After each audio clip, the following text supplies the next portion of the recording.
It begins not with power, but with honesty. Today, our invitation is not to fix you. I'm not here to fix anybody. I'm here to walk with you. It's to wake us up, to notice the stories that we've been told, that we've been modeled to thank it for how it helped you survive.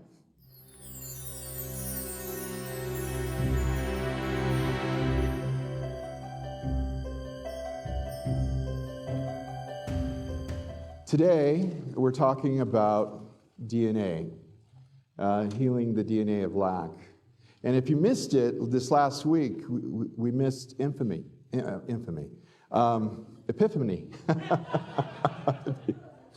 I never really grew up with that tradition before, but as I got older and I learned about it, it's a beautiful tradition. And it's generally celebrated on the 6th, which is Tuesday, and it's usually the first Sunday that it's actually closest to, so we kind of actually just missed it.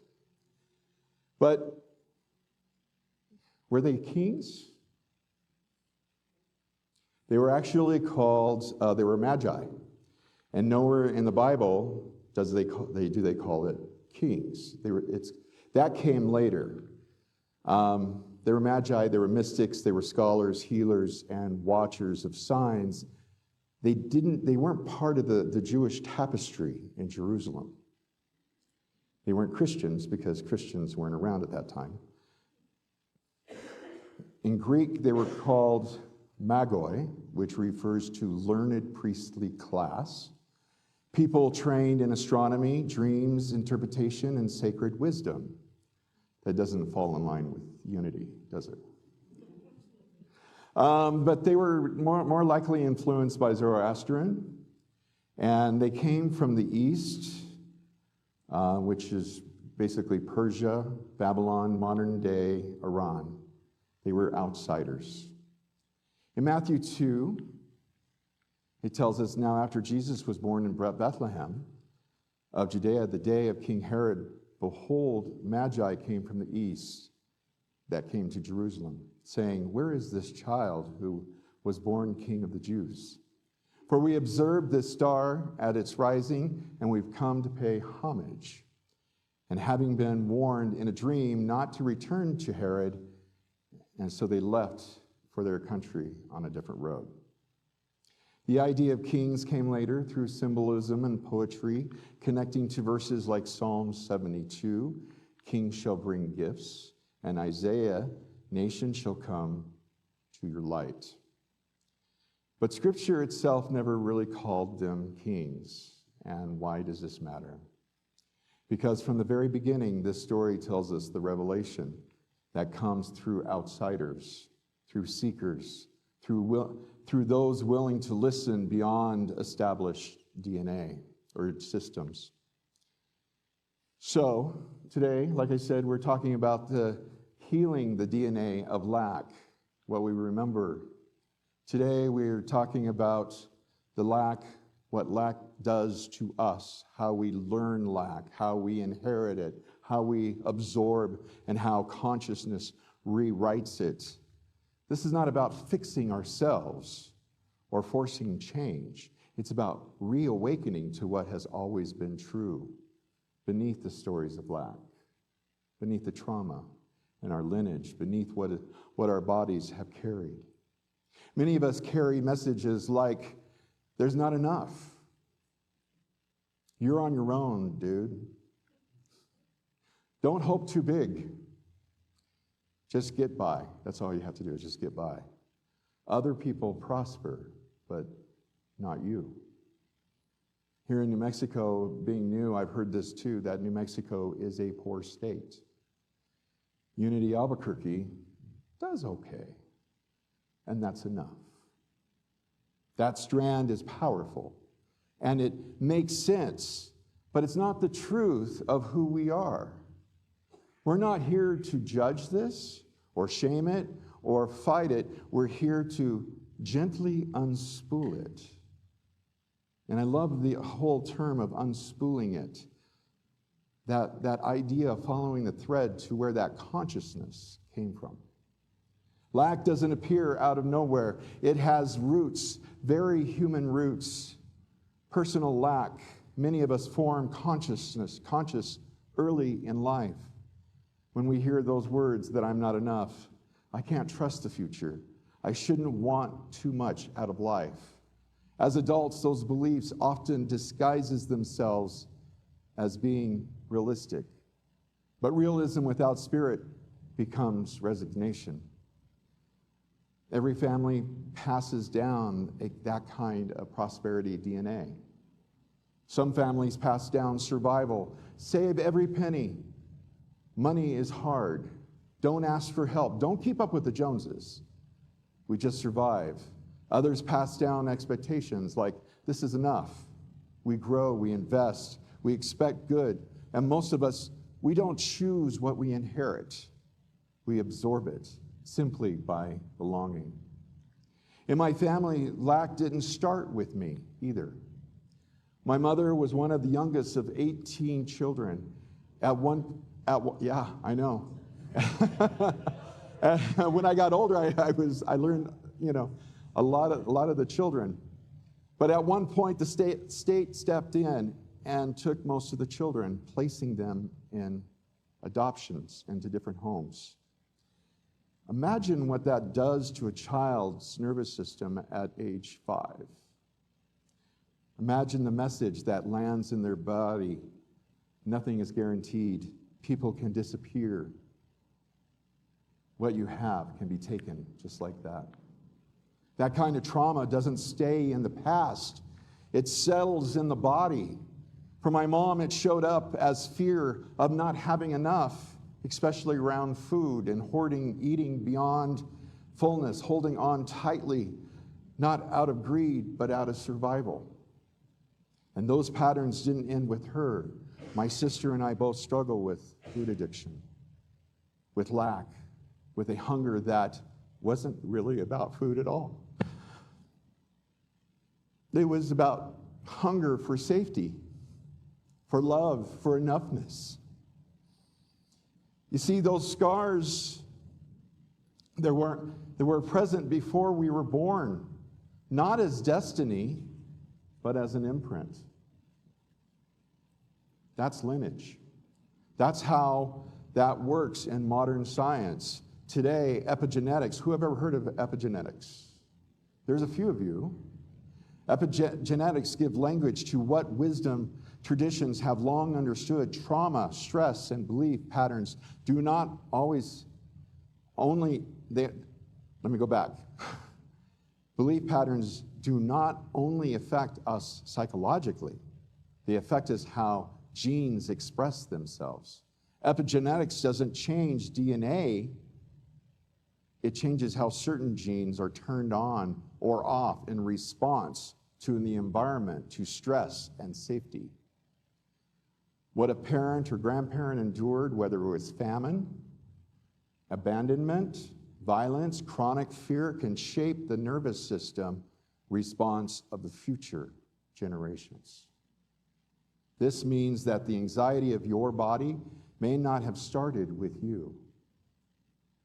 The vigilance, the fear of not having enough, the impulse of hoarding, numb, overworked, or staying small. These can be inherited survival responses. Epigenetics does not mean destiny. It means imprint. And that's an important thought. It doesn't mean that we have them forever. And here's the hopeful truth. Just as environments of fear can active survival patterns, environments of safety, awareness, and love can rewrite expressions. When consciousness changes, the body listens. Epigenetics, how stories live in the body, they just kind of live in your bones, in your muscles after you've had trauma, or the stories that we've been told. So here we are again. I'm not sure why my book does this. I went through this morning to make sure that it's not repeating. I need a new tablet, so. This is why awareness matters. This is why compassion heals. So this is why prosperity DNA is not a metaphor.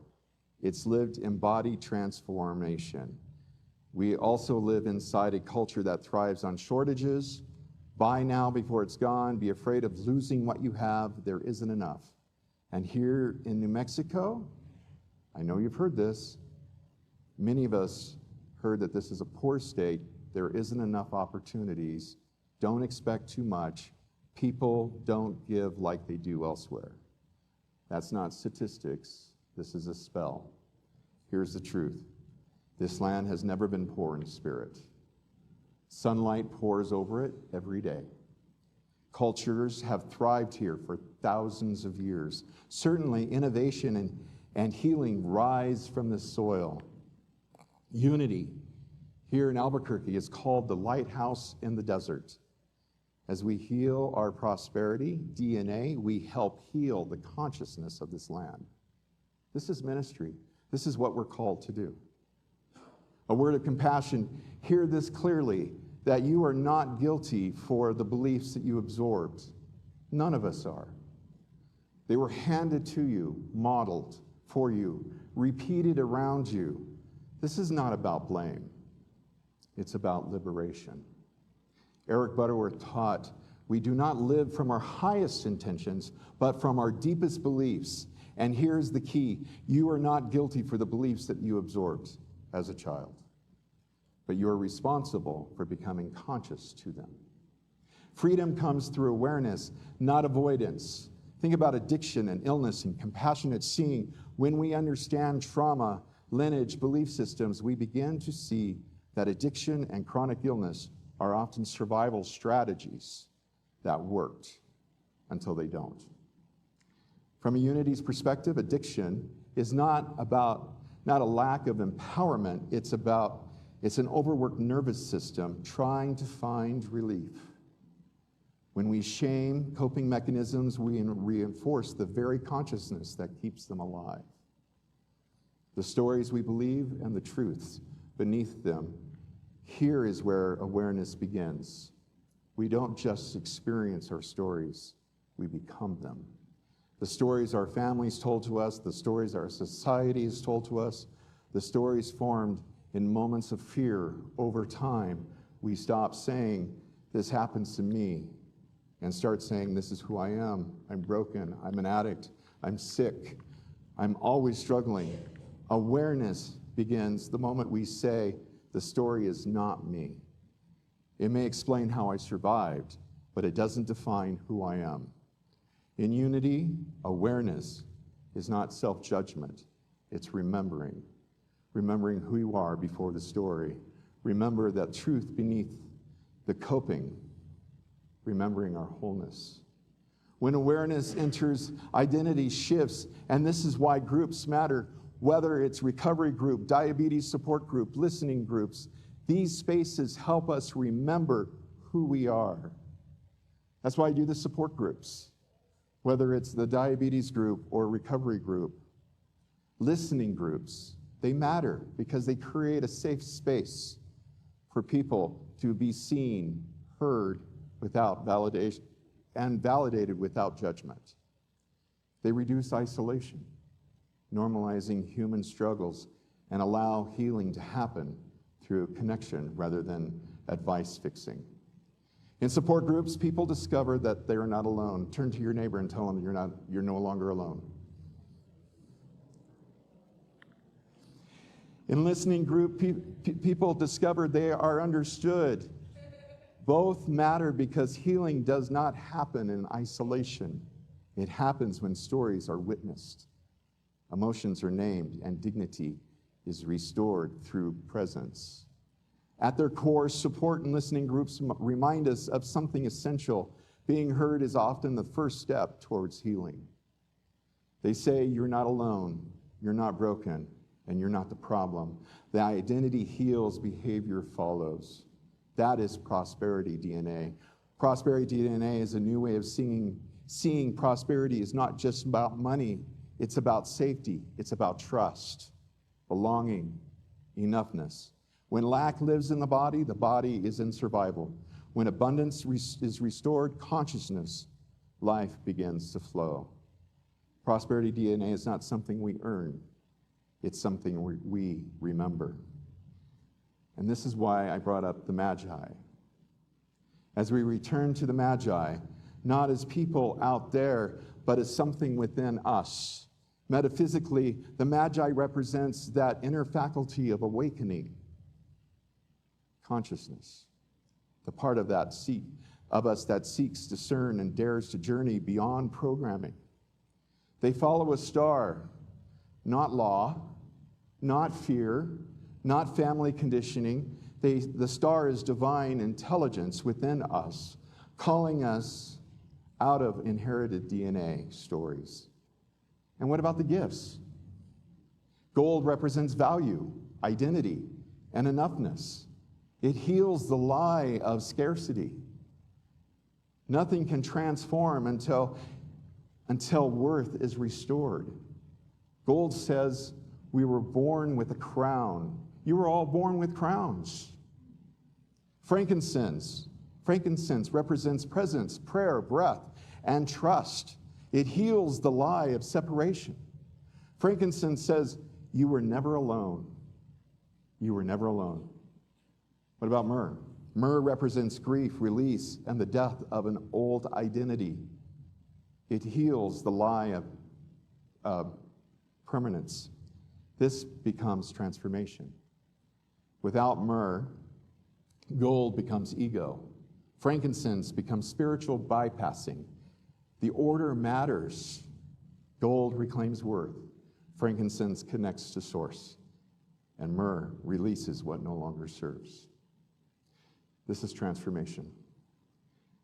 It begins not with power, but with honesty. Today, our invitation is not to fix you. I'm not here to fix anybody. I'm here to walk with you. It's to wake us up, to notice the stories that we've been told, that we've been modeled to thank it for how it helped you survive, and to gently say, you are not who I am anymore. Say that. I am not who I am anymore. I almost believe you. One more time. Amen.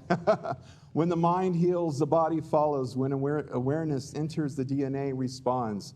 When identity is restored, the flow of life changes. That is Myrtle Fillmore. That is Eric Butterworth. That is prosperity DNA in action. Transition into, and so, that was my note, sorry. And now let us gently move from words to experience. Go ahead, Todd. Let us begin by getting comfortable in our chairs. Our feet resting on the floor. Let your hands rest softly in your lap. You can also place one hand on your heart. And if you're able, go ahead and close your eyes. Take a slow, deep breath in and a long, gentle breath out. We know that there's a lot going on around us. But today you're here. Again, inhale fully, exhale completely. Feel your body begin to soften and allow your shoulders to drop. And let your jaw unclench. Let your breath find its own natural rhythm, acknowledging the old DNA.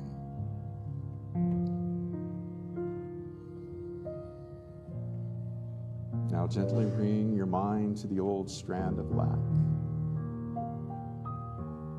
The familiar story of fear, scarcity, and even not enough. Remember, you're in a place where there is no judgment and no resistance.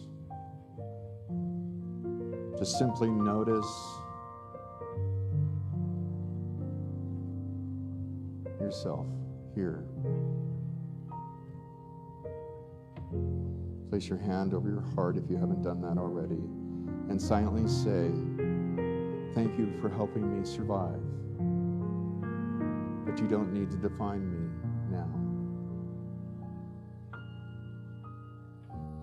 As you breathe, imagine that old strand begin to soften and unwind,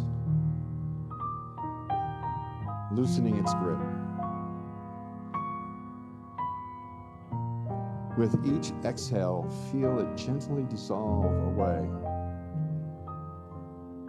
releasing the old stories. Whisper inwardly, saying, I release you.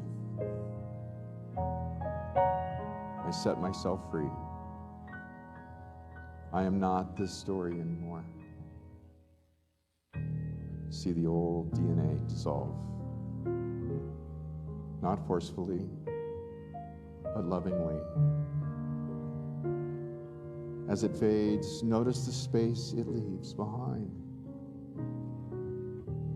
Calmness, clarity, and stillness.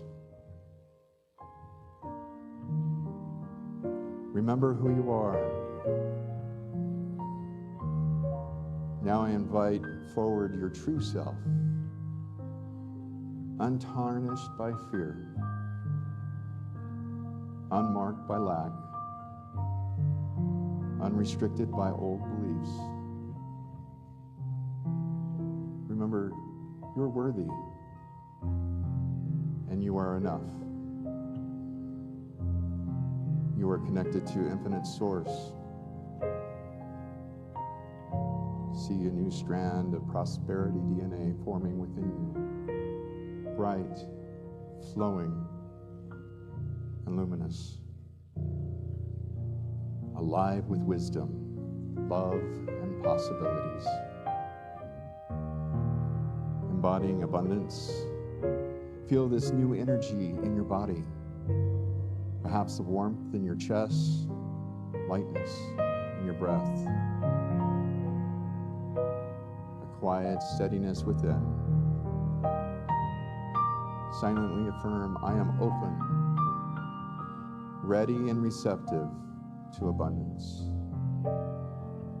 Today I release the old story of lack. Your prosperity DNA is being rewritten with love. And I live in the energy of enough. Take a few more slow, conscious breaths. Notice the gentle alignment of mind, body, and spirit.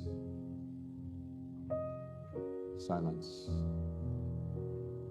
And now we move into the silence with no effort, no striving, allowing the music and the breath, and simply aware to carry you.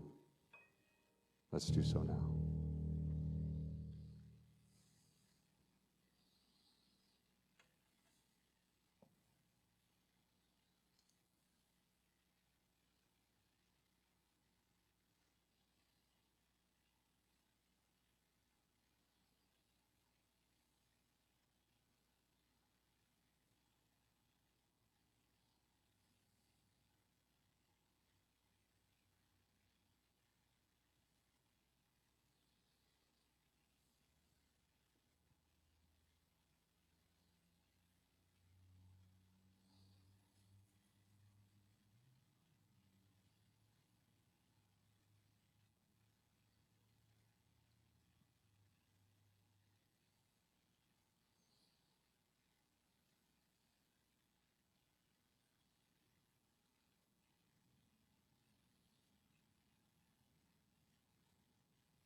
Let's gently begin to bring awareness back to your body. Wiggle your fingers and your toes. Feel the support beneath you. When you're ready, go ahead and open your eyes slowly,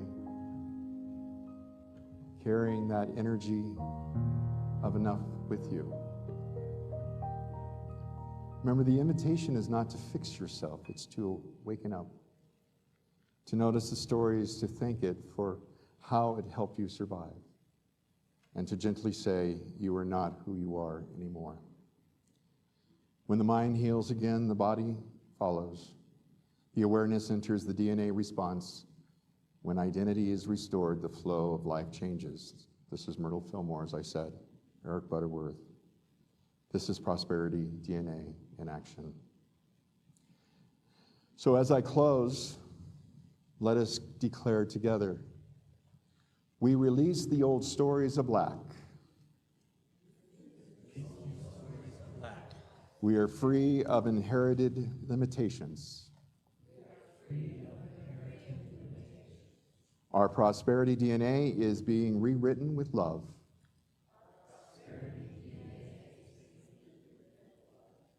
And we're open, ready, and receptive to abundance.